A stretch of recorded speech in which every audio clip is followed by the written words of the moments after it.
semuanya, nama saya Maritza. Nama saya Deska. Dan di sini kita akan menjelaskan tentang apa sih perbedaan filsafat umum dan filsafat khusus. Nah, keduanya sudah terpampang nih guys, cabang-cabangnya mulai dari umum yang epistemologi, metafisika, maupun khusus. Nah, di sini apakah ada perbedaan di antara filsafat umum dan khusus? Sebenarnya meskipun ada perbedaan yang jelas antara filsafat umum dan khusus, keduanya ini merupakan bagian integral yang dari disiplin filsafat yang lebih besar dan saling melengkapi. Nah, satu-satu dulu deh guys. Jadi filsafat umum ini pada dasarnya membantu menciptakan landasan konseptual bagi filsafat khusus sementara. Sedangkan filsafat khusus Jadi filsafat khusus itu membantu menerapkan pemikiran filosofis pada isu-isu praktis dalam berbagai bidang kehidupan manusia. Nah, jadi itu ya guys yang membedakan umum dan khusus. Sekian dari kami, terima kasih. Halo semuanya, nama saya Maritza dan di sini saya akan menjelaskan mengenai salah satu cabang dari filsafat umum yaitu epistemologi. Oke, kita mulai dulu dari epistemologi dasar. Jadi, epistemologi dasar secara bahasa berasal dari bahasa Yunani yang asal katanya adalah episte yang berarti pengetahuan dan logos yang berarti ilmu. Nah, jadi epistemologi merupakan suatu ilmu yang mengkaji tentang sumber pengetahuan, metode, struktur, dan benar tidaknya suatu pengetahuan tersebut. Nah, landasan yang digunakan dalam epistemologi ilmu adalah metode ilmiah. Kenapa? Karena pendekatan metode ilmiah tersebutlah yang menjadikan suatu ilmu memiliki karakteristik tertentu seperti bersifat rasional dan telah teruji kebenarannya. Selanjutnya, saya mengambil jurnal dari Google Scholar yang berjudul Eksistensi Tuhan dan Problem Epistemologi dalam Filsafat Agama. Nah, pada dasarnya di jurnal ini mereka membahas tentang filsafat agama ini tidak akan terpengaruh oleh kebebasan berpikir dan berfilsafat karena berdasarkan penelitian mereka, ruang lingkup dan domain serta tujuan dari masing-masing ilmu keduanya ini tetap berbeda. Yang kedua adalah metodologi.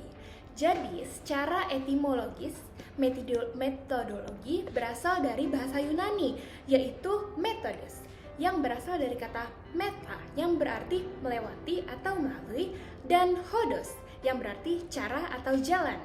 Yang ini menggambarkan ide bahwa metodologi adalah tentang cara atau jalan yang digunakan untuk mencapai tujuan tertentu. Nah, metodologi ini membantu mengarahkan dan memberikan kerangka kerja untuk mencapai tujuan penelitian atau pencarian kebenaran dengan cara yang sistematis dan terorganisir. Nah, next adalah jurnal. Jurnal yang saya ambil dari Google Scholar juga berjudul Agama dan Sains, sebuah kajian tentang relasi dan metodologi.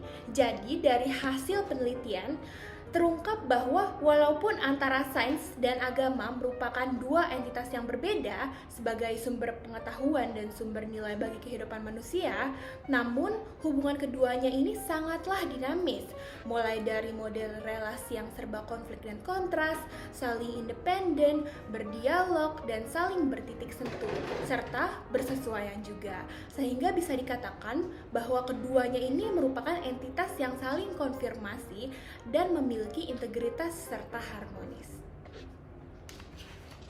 Yang terakhir adalah logika. Nah, logika ini berasal dari kata Yunani kuno yang katanya adalah logos, yang berarti hasil pertimbangan akal pikiran yang diutarakan lewat kata dan dinyatakan dalam bahasa. Nah, pada dasarnya logika ini digunakan untuk mengidentifikasi hubungan-hubungan yang benar antara pernyataan atau proposisi serta untuk mengevaluasi nih apakah argumen-argumen yang disajikan dalam konteks berpikir dan berbicara itu sudah berargumen secara valid atau tidak.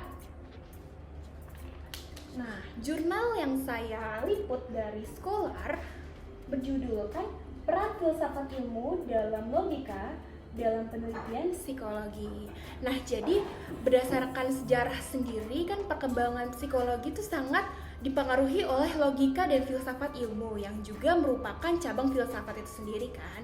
Nah, dengan adanya penelitian ini, salah satunya berorientasi untuk menyadarkan para psikolog bahwa sains ini tidak pernah bisa mencapai kepastian absolut, tetapi hanya pada tingkat probabilitas saja. Jadi, tujuan penelitian ini adalah mengetahui peran filsafat ilmu dan logika dalam suatu penelitian psikologi. Sekian dari saya. Terima kasih. Saya lanjutkan kepada rekan saya.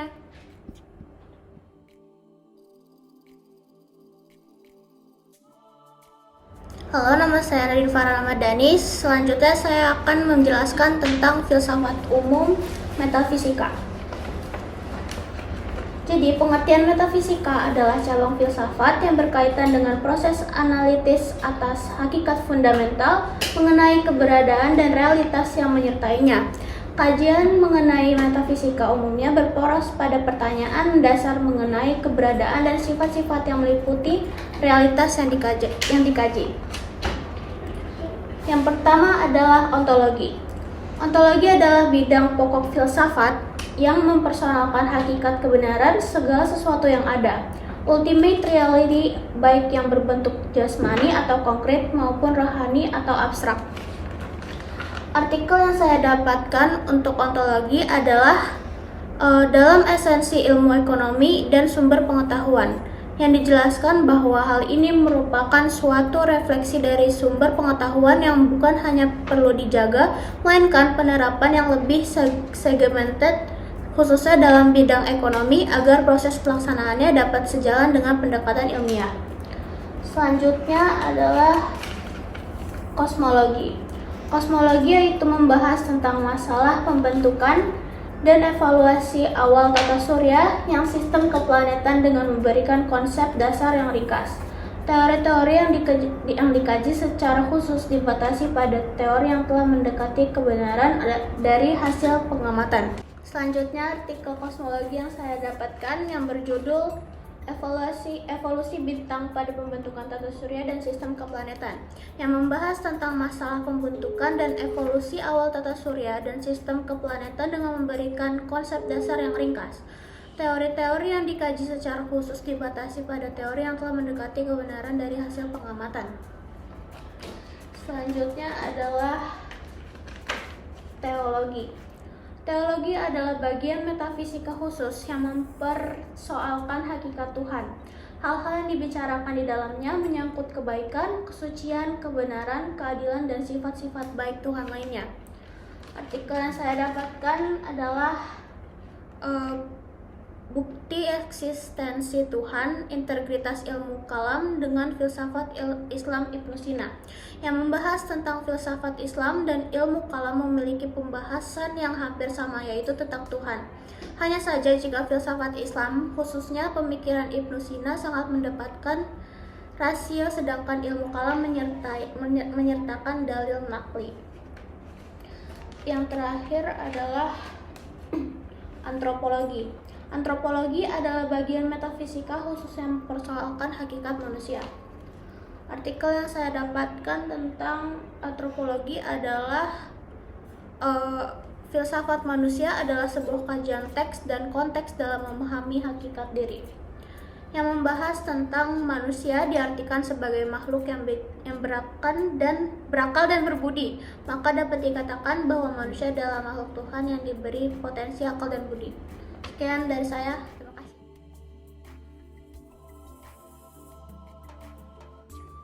Halo, saya Aziza. Selanjutnya saya akan menjelaskan tentang aksiologi. Aksiologi berasal dari Yunani, yaitu aksio yang berarti nilai dan logos yang berarti ilmu atau teori. Jadi aksiologi adalah teori tentang nilai. Aksiologi merupakan cabang filsafat ilmu yang mempertanyakan bagaimana manusia menggunakan ilmunya. Jadi yang ingin dicapai oleh aksiologi adalah hakikat dan manfaat yang terdapat dalam suatu pengetahuan. Nah, dalam aksiologi terdapat dua cabang, yaitu estetika dan etika. Yang pertama ada etika. Etika berasal dari kata ethos yang berarti adat kebiasaan. Dalam istilah lain dinamakan moral yang berasal dari bahasa Latin mores, kata jamak dari mos yang berarti adat kebiasaan. Etika sendiri adalah cabang ilmu filsafat aksiologi yang membahas masalah moral, perilaku, norma, dan adat istiadat yang berlaku pada komunitas tertentu, sehingga di dalamnya akan membahas mengenai suatu adat kebiasaan yang berlaku di dalam suatu komunitas, misalnya suatu kelompok masyarakat. Contoh artikelnya yaitu pengertian etika profesi sebagai landasan moral di dalam dunia kerja. Nah, selanjutnya ada estetika. Estetika merupakan cabang ilmu filsafat yang berhubungan dengan keindahan, rasa, dan segala hal yang berhubungan dengan perasaan atau penilaian personal. Keindahan mengandung arti bahwa di dalam diri segala sesuatu terdapat unsur-unsur yang tertata secara tertib dan harmonis dalam suatu hubungan yang utuh menyeluruh. Dalam estetika, penentuan nilai suatu hal melibatkan rasa atau perasaan sehingga dipengaruhi oleh banyak faktor. Misalnya dipengaruhi oleh suasana hati. Jika suasana hati buruk, maka penilaian pun akan menjadi buruk. Begitupun juga sebaliknya. Contoh artikel dari estetika yaitu inspirasi rumah minimalis modern, syarat kesederhanaan, fungsional, dan estetika. Sekian dari saya, terima kasih.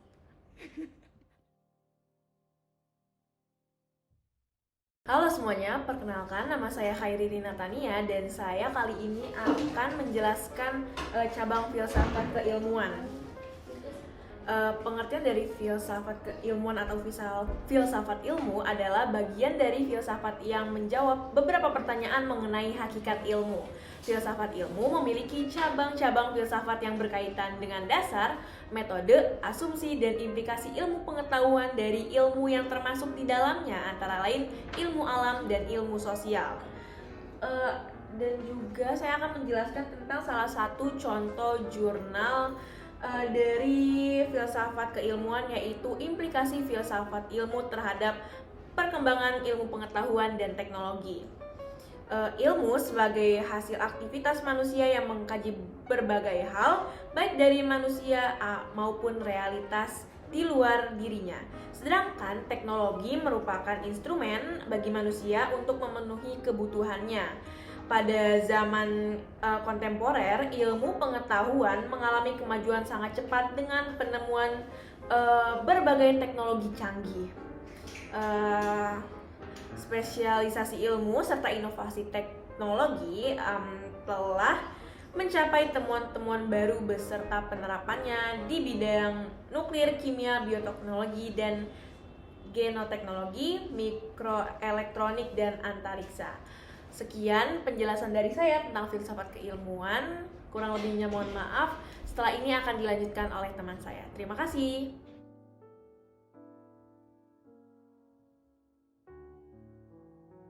Saya Deska Putri Faunia dan sekarang saya akan menjelaskan tentang filsafat kehidupan.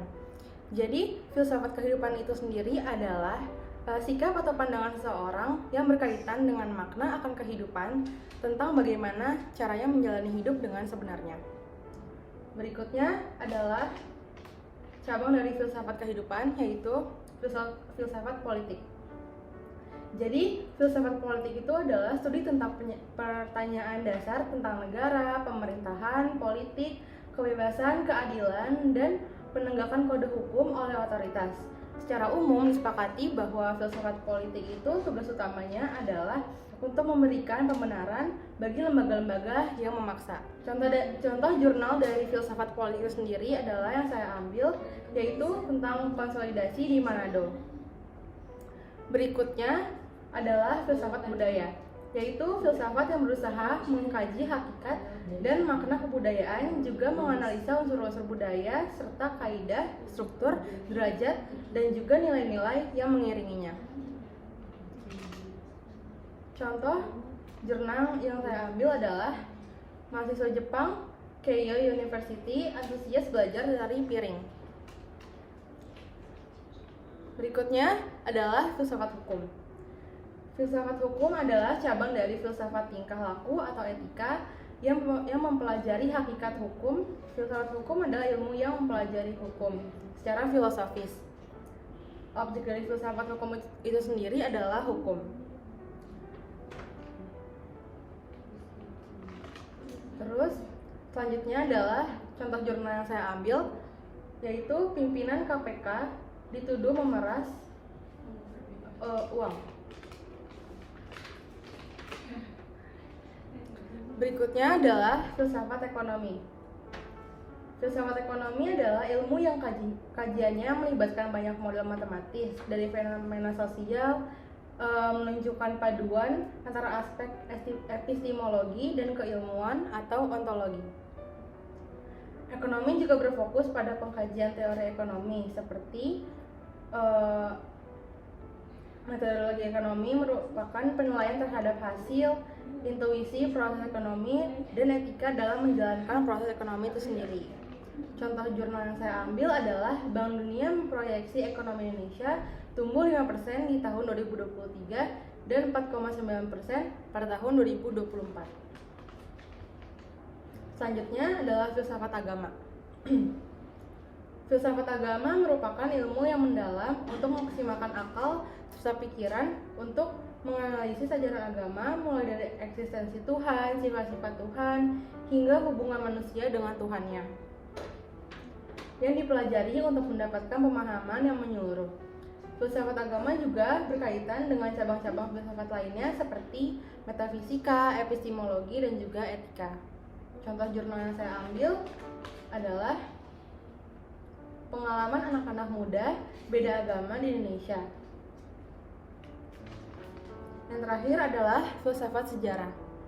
Filsafat sejarah istilahnya merujuk pada dua pengertian, yaitu filsafat kritis dan filsafat spekulatif.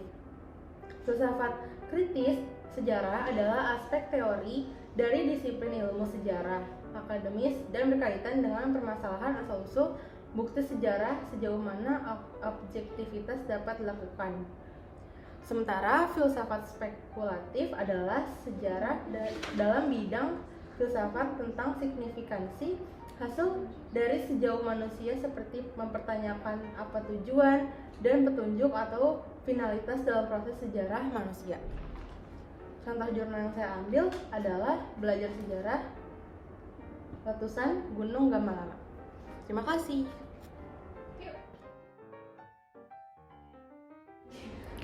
Halo semuanya, aku Alea. Di sini aku mau ngejelasin tentang filsafat ilmu khusus bagian ilmu khususnya. Nah, ilmu khusus itu kajian filsafat ilmu yang membicarakan kategori-kategori serta metode-metode yang digunakan dalam ilmu-ilmu tertentu atau dalam kelompok-kelompok ilmu tertentu.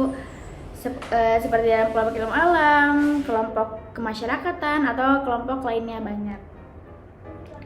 Terus ada interdisipliner. Interdisipliner adalah cara pandang yang melibatkan transfer suatu disiplin akademik ke dalam disiplin akademik lainnya untuk menyelesaikan suatu masalah tertentu melalui pendidikan, penelitian, dan dapat terjadi percampuran antar disiplin namun tidak terjadi peleburan. Artikel yang saya ambil yaitu Urgensi Studi Islam Interdisipliner di Era Milenial. Yang selanjutnya ada filsafat psikologi. Filsafat psikologi adalah suatu kajian sistematis yang saling mempengaruhi antara filsafat dengan psikologi dalam hal mempelajari masalah kognisi. Terus artikel yang saya ambil adalah struktur kepribadian manusia perspektif psikologi filsafat. Selanjutnya ada filsafat biologi. Nah, filsafat biologi ini sebidang dari filsafat ilmu yang mengkaji masalah epistemologis, metafisik, dan etika dalam ilmu biologi dan biomedis. Terus artikel yang saya ambil adalah memaknai manusia dalam dimensi makhluk hidup, kajian filosofis dari sudut pandang biologi. Selanjutnya ada filsafat linguistik, yaitu ilmu gabungan antara linguistik dan filsafat. Ilmu ini mempelajari lebih mendalam tentang kodrat dan kedudukan bahasa sebagai kegiatan manusia serta dasar-dasar konseptual dan teoretis linguistik. Terus artikel yang saya ambil dari filsafat linguistik ada peranan filsafat dalam mengembangkan linguistik. Terus selanjutnya ada filsafat ilmu sosial. Nah, filsafat ilmu sosial ini merupakan kajian dari filsafat yang mempelajari persoalan-persoalan perilaku sosial kemasyarakatan secara kritis, radikal, dan lebih komprehensif. Artikel yang saya ambil dari filsafat ilmu sosial yaitu sosialitas dalam perspektif filsafat sosial. Selanjutnya di sini ada filsafat fisika. Filsafat fisika adalah interdisiplin ilmu yang mengkaji ilmu fisika berdasarkan interpretasi secara konseptual terhadap materi atau gelombang ruang dan waktu serta realitas. Terus artikel yang saya ambil dari filsafat fisika ini ada hakikat fisika dan keterampilan proses sains. Terus yang terakhir di sini ada filsafat matematika. Nah, filsafat matematika ini membahas tentang cabang dari filsafat yang mengkaji anggapan-anggapan filsafat, dasar-dasar dan dampak-dampak matematika. Terus artikel yang saya ambil dari filsafat matematika adalah hubungan filsafat pendidikan dan filsafat matematika dengan pendidikan. Oke, sekian dari saya.